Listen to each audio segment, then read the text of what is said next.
कमर दिलशाद साहब, मैंने कुछ वकला से बात की है। वो कहते हैं जनाब ये बिल्कुल वैसी ही सिचुएशन हो जाएगी जो नवाज शरीफ साहब के लिए थी। सुप्रीम कोर्ट ऑफ पाकिस्तान ये फैसला कर चुकी है सदाकत और अमानत के हवाले से। और ये जो सारी सूरत हाल है, जब एफिडेविट आपने गलत दे दिया, जब एफिडेविट साबित हो गया कि गलत है, क्योंकि फंडिंग जो है वो ममनुआ है, और ममनुआ इसलिए लोग समझ रहे हैं कि ये एक ऑफशोर कंपनी से फंडिंग की गई है। और जो आज मेरी बात हुई, जिन्होंने रिपोर्ट देखी है इलेक्शन कमीशन के जराए, अगर ये इन कैमरा सेशन है इसमें कोई शक नहीं, लेकिन मेरी जिन लोगों से बात हुई है उन्होंने एक ऑफशोर कंपनी का जिक्र किया है। और भी बहुत सारी इंफॉर्मेशन है जो मैं अभी I am holding it, because हमारा मकसद कोई इस तरह की सेंसनी पैदा करना नहीं है। लेकिन एक बड़ा सवाल खड़ा होगा कि अगर इमरान खान साहब ने एफिडेविट दिया 2013, 14, 15 में उस एक्ट के तहत बतौर सरबराह तहरीक इंसाफ के इसमें कोई ममनुआ फंडिंग नहीं है, मैं ये एफिडेविट देता हूँ, और वो एफिडेविट गलत साबित होता है, तो फिर इसका मतलब है कि वो सादिक और अमीन तो नहीं रहे। जनाब कमर दिलशाद साहब, आप बताइए इलेक्शन कमीशन और इलेक्शन एक्ट क्या कहेगा? इलेक्शन कमीशन ऑफ पाकिस्तान ने वो सादिक अमीन को तो नहीं जाना। इलेक्शन कमीशन पाकिस्तान तो अपना कहेगा जनाब ये फंडिंग आई है, वो फंडिंग जो है बेपनाह आई है, कोई मिडिल ईस्ट की तरफ से भी है, कोई बाकी ममालिक की तरफ से भी है, कोई ऐसी शख्सियात भी हैं जो आजकल कहीं ना कहीं अमेरिका की, बरतानिया की जेल में भी हैं, तो वो सारे उनकी तरफ से भी शकों को शबात पैदा हुए हैं। आपके पास सारी इंफॉर्मेशन है कमर साहब, आप सब कुछ जानते हैं। जो मैं नहीं कहना चाहता था आपने कह दिया। नहीं, मैंने भी सुना ही है, मैंने वो ज़ाहिर है कि अखबार जो बात अर्ज किया मैंने ये डॉन अखबार में ही पढ़ी थी। ये सारी चीजें जो है हमारी तो मफरूज़ा ही है ना, हम तो बड़ा एहतराम करते हैं प्राइम मिनिस्टर साहब का, आप भी करते हैं, हम भी करते हैं।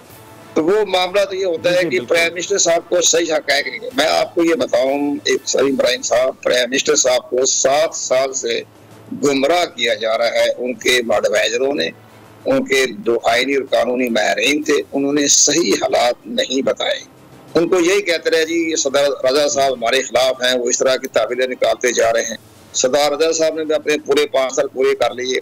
अब जो हमारे मौजूदा चीफ इलेक्शन कमिश्नर हैं, ये बड़ा इनको अबूर हासिल है, तो एडमिनिस्ट्रेटिव सर्विस के आदमी, लेकिन वो एक ऐसा आईन और कानून पढ़ते हैं, लॉ रूल आगे तमाम पुरानी मिसालें, तमाम इलेक्शन कमीशन की तमाम फैसले, judgment, supreme court, high court, सारे वो पढ़ के बाकायदा तैयार होके डेली दफ्तर में जाते हैं। तो ये सारी चीज उन्होंने पढ़ ली है, देख ली है। हमारी जो कमेटी बनी है वो भी बड़े ठंडे दिल से चली है। और सबसे बड़ी अहम बात ये हुई है कि ऑडिटर जनरल पाकिस्तान, उनके जो 2 नुमाइंदे थे, बड़े ऑडिटर, बहुत पाकिस्तान के काबिल तरीन ऑडिटर जनरल ने अपने आदमी भेजे थे, 2 आदमी, वो बड़े काबिल आदमी थे। उन्होंने बड़ी छानबीन के बाद स्टेट बैंक की स्टेटमेंट, अब तो स्टेट बैंक भी आजाद खुद मुख्तार हो गया रजा बाकर साहब के दौर में, तो बज़ाहिर है इंटरनेशनल लेवल पर आदमी है वो भी, वो सारी उन्होंने की तरफ से भी कोई मुदाखलत नहीं थी। तो वो सारी चीज सूरत हाल को देखते हुए सामने आ गई है। मामला बहुत सादा नहीं है, ये हम भी जानते हैं, लेकिन वज़ीर-ए-आज़म साहब को भी बहुत कोशिश की गई कि जी उनको बता दिया जाए, खतरात की घंटियां बजा रही हैं, लेकिन जो दाएं बाएं उनके एडवाइजर हैं उन्होंने कहा जी नहीं। मुझे आज से 2 साल पहले जब ये बहुत खबर चल रही थी तमाम मीडिया में, आपके हवाले से भी तमाम चैनलों पर भी, तो मरहूम नईमुल हक ने मुझे कहा कि जनाब ये बड़े हालात बड़े खराब हो रहे हैं, प्राइम मिनिस्टर साहब को तो ये बताया जा रहा जी कुछ भी नहीं है। अभी यहाँ तक कि हमारे सईद अली जफर साहब इतने बड़े अहम बैरिस्टर हैं, वो भी कहते जी कुछ भी नहीं है। तो मैंने कहा ये हालात तो बड़े खतरनाक हैं, बाकी PM साहब जैसे समझे देख लें। तो फिर उसके बाद उन्होंने कहा कि ठीक है जी प्राइम मिनिस्टर साहब आपसे मिलना चाहते हैं तो आप उनको ब्रीफ करते हैं। कई ब्रीफ तो हम ये कहेंगे जी लॉ कानून के मुताबिक हालात ठीक नहीं जा रहे आपके बारे में, आपको एडवाइस सही नहीं जा रही है आपको। तो बड़ा नईमुल हक की डेथ हो गई, तो आज बात आई गई हो गई। तो ऐसे एडवाइजर जो थे नईमुल हक साहब जैसे, वो नहीं रहे ना, प्राइम मिनिस्टर तो अकेले खड़े हैं ना। अब ये देखें कि ये नवाज शरीफ का केस भी आपके सामने है, और सबसे बड़ा अहम केस जो इनकी पार्टी के सेक्रेटरी जनरल हैं जहीर तरीन, वो भी हक़ाइक़ छुपाने के जुर्म में वो भी तायाब नाहल हो चुके हैं। नवाज शरीफ का केस भी आपके सामने है, और भी दीगर मामला देखे जाए तो ये भी एक उनको ये कहा गया है प्राइम मिनिस्टर साहब के जो है कि आप कुछ भी नहीं है, फर्ज जब्त हो गया, जब्त हो जा रहे हैं, 2-4 लाख डॉलर जब्त हो जाएगा, क्या फर्क पड़ता है। ये नहीं पता कि उसके साइड इफेक्ट क्या है। साइड इफेक्ट यही, जैसे मैंने बताया कि इलेक्शन कमीशन आगे नहीं बढ़ना, सादिक अमीन की तरफ नहीं जाएगा, वो सादिक अमीन की तरफ जाएंगे opposition party. Opposition party supreme court में गई कि जनाब ये फंड जब्त हो गया है, इस पार्टी का मामला सही नहीं हुआ, जिसका मतलब फॉरेन फंडिंग हुई है। और इतना सख्त कानून बनाया है, ये बनाया था जनरल परवेज मुशर्रफ साहब ने, तो वो उन्होंने जो इतना सख्त बनाया वो बाद में जब हमारी गवर्नमेंट आई उन्होंने उसको तस्लीम कर लिया, इलेक्शन एक्ट में शामिल कर लिया, सदर की अमेंडमेंट में उसको तरमीम की, उसमें भी शामिल कर लिया। ये सारी चीजें जो हैं ये बड़ी अहम तो हैं इस मामले में, और ये इलेक्शन एक्ट 2017 जो है ये बड़ा अहम है। लेकिन आयub जो थे हमारे मुशर्रफ साहब के दौर का, वो भी बहुत सख्त है, जिसके तहत ये केस दाखिल हुआ। तो ये सब चीजें जो है आपके सामने मौजूद है। लेकिन बहरहाल अब इलेक्शन कमीशन की security committee in camera meeting क्या फैसले होते हैं, और जब ओपन डिबेट होगी, बहस होगी, तो फिर इसके बाद क्या रास्ता निकालती है इलेक्शन कमीशन। अभी तो इलेक्शन कमीशन दो राय पे खड़ा है ना, अभी तो रिपोर्ट पड़ेगा, रिपोर्ट पढ़ने के बाद फंडिंग के बाद ओपन करेगा, नहीं ओपन तो करना पड़ेगा। ये प्राइम मिनिस्टर साहब भी कह चुके हैं, सभी इब्राहिम साहब बड़े फाखदरी से प्राइम मिनिस्टर साहब ने कहा जी ओपन करें, सबके सामने इसको बताएं कि किसने फंडिंग में गलत काम किया, हमने कोई गलत काम नहीं किया, हमने जो काम किया सही काम, ओपन कर दें। उस पर इलेक्शन पाकिस्तान ने कहा जब हम स्क्रूटनी कमेटी की रिपोर्ट आएगी और जब हम समाप्त करेंगे तो उस वक्त ओपन कर देंगे, तमाम मीडिया भी बैठा होगा, आपके नुमाइंदे बैठे होंगे, सुनेंगे, लेकिन स्क्रूटनी कमेटी को हम ओपन नहीं करेंगे, इसको सिक्योरिटी रहने दें ताकि हालात जो है वो आहिस्ता आहिस्ता चलते रहे। हमारी स्क्रूटनी कमेटी ने बड़े ठंडे मिजाज के साथ, बहुत ठंडे मिजाज से, ऐसा कि बाबर साहब इनको तंग करते रहते थे, उनके खिलाफ बातें करते थे, ठंडे दिल से सुनते रहे, करते रहे। अच्छे तजर्बाकार माहिरीन हैं इलेक्शन कमीशन पाकिस्तान के, जिन्होंने बैठ के सारा फैसला किया है।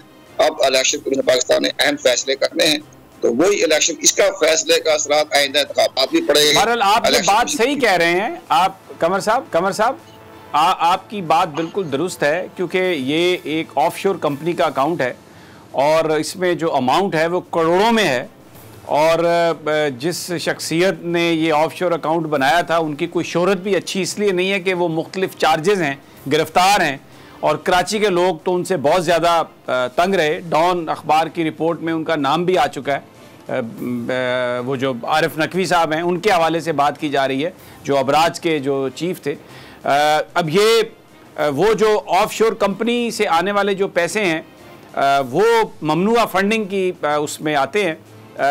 आप बिल्कुल दुरुस्त फरमा रहे हैं। मेरी भी बहुत सारे जो एडवाइज़र्स हैं इमरान खान साहब के, उनसे जब बात हुई तो वो यही कहते हैं कि जी ज़्यादा से ज़्यादा यही होगा कि बस वो फंड जब्त हो जाएंगे। लेकिन ये आधा सच है। अगर वो एफिडेविट जो है वो अगर गलत साबित होता है और वो फंडिंग वो गलत साबित इस तरह से होगा कि वो अगर फंडिंग ममनुआ है तो इसका मतलब है वो एफिडेविट गलत है। अगर वो एफिडेविट गलत है तो इसका मतलब है वज़ीर आज़म पर यह सवाल उठ सकता है कि क्या वो सादिक और अमीन है।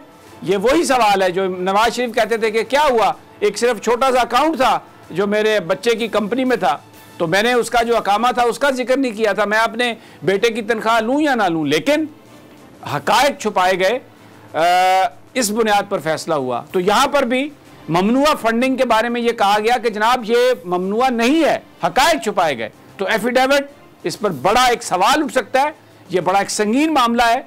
और कमर दिलशाद साहब जो फरमा रहे हैं कि एडवाइज़र जो वज़ीर आज़म साहब के हैं, उन्होंने जो गुफ्तगू की है वज़ीर आज़म साहब से, उनको मुकम्मल तौर पर गुमराह किया है।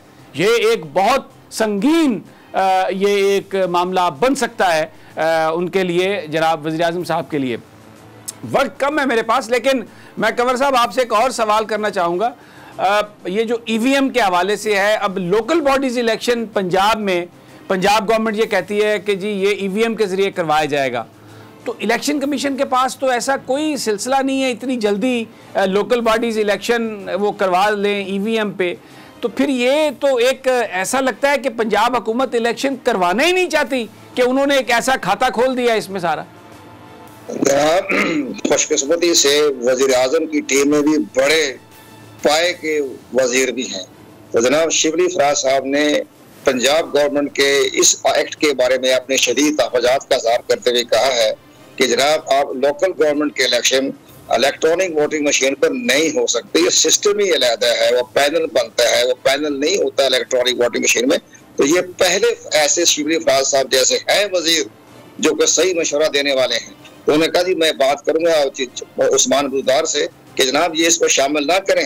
इलेक्शन कमीशन पाकिस्तान जो है ये वो तो अलग है, इलेक्ट्रॉनिक वोटिंग मशीन इस काबिल नहीं है कि आपके लोकल गवर्नमेंट के इंतखाबात सिर्फ नाज़िम और तहसील नाज़िम जो पैनल छोटा पैनल होता है उसके तो इलेक्ट्रॉनिक वोटिंग मशीन के जरिए हो जाएगा, लेकिन तो हजारों उम्मीदवार हैं वो कैसे इस इलेक्ट्रॉनिक वोटिंग मशीन के जरिए हो गए? तो खुद उनके वजीर ने बड़ी अच्छी बात कही है, शिबली फराज साहब ने। तो इलेक्शन कमीशन पाकिस्तान बहुत बहुत शुक्रिया।